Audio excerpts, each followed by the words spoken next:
Changing a bayliss cylinder. The bayliss unit we use in our structures is the bayliss Mark 7 hydraulic check.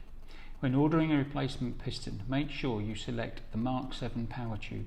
You will also need the Mark 7 standard spacer kit, as the nylon washers tend to crumble apart when they are removed.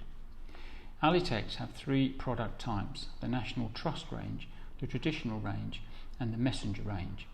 All three products have different mounting brackets for the bayliss units to attach to. However, connecting the bayliss to each type of mounting bracket is the same, simply 4 screws and nuts. In order to change the bayliss piston, you will need to remove the bayliss unit from the roof vent so that it can be worked on safely on a bench.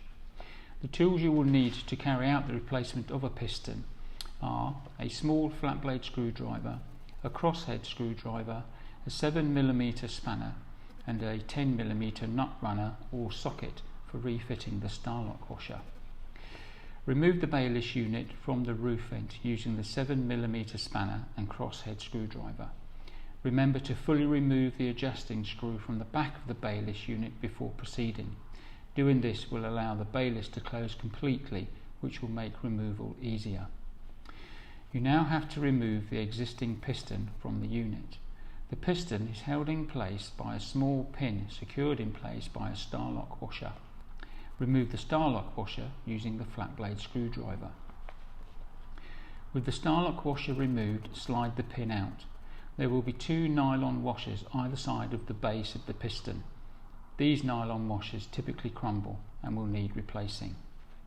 You can now fit the replacement piston.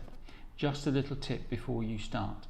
Place the new piston in cold water for approximately 20 to 30 minutes. Doing this will cool the wax inside the piston, allowing you to push the pressure rod all the way in, which will make it easier for refitting the bayliss. To fit the new piston, first feed the pressure rod through the threaded aluminium block at the back of the unit. Refit the pin, remembering to put the 2 nylon washers on the pin either side of the base of the piston.